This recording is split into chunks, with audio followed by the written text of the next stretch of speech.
जब सुने के होई भोजपुरी गाना, बस बजे के चाही गाना।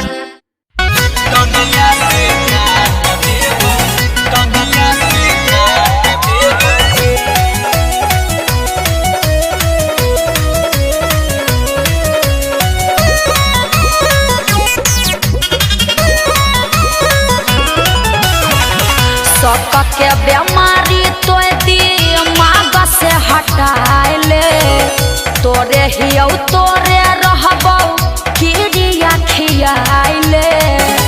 अरे ऐसे काहे करही? सबका के बीमारी तो दिमाग से हटाइले, तोरे हियौ तोरे रहबौ कीड़िया खियाइले। तोरे चीजवा कैसे क्या करो बाँट देबौ रे?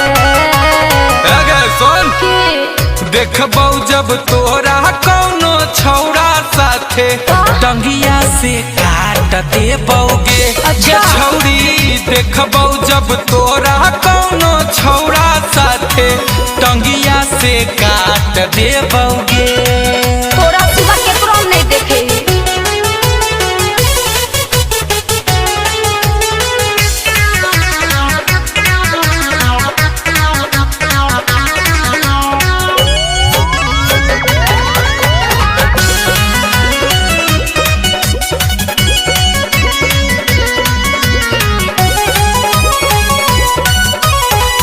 हमारा पे झूठा इल्जाम तो लगाबोही, दोसरा के कहला का पे काहे खिसियाबोही। अरे हम ऐसा लड़की नहीं हियो।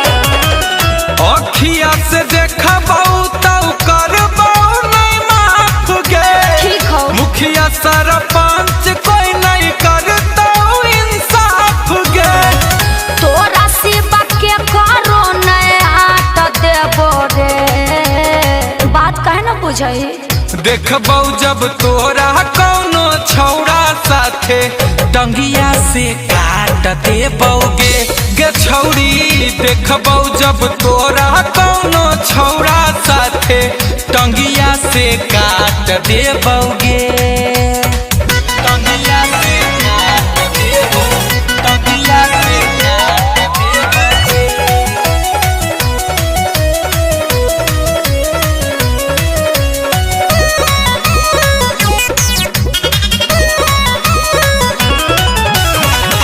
हमारा तो लागो है तोर मैर गेलौ मतिया, दिल दुखावे वाला बोलही तो बतिया। तनियो जो देखबौ लागल तोरा में खरोच गे। जान से मरई भी छौड़ी अभी एले सोच गे। अमन गुंजन तो रोया डांट देबो रे।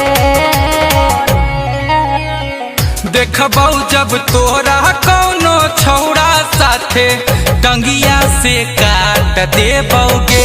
गे छौड़ी देखबौ जब तोरा कौनो छौड़ा साथे टंगिया से काट देबौगे। हाँ तो तू हमरा कहियो नहीं देखनी दोसर साथे।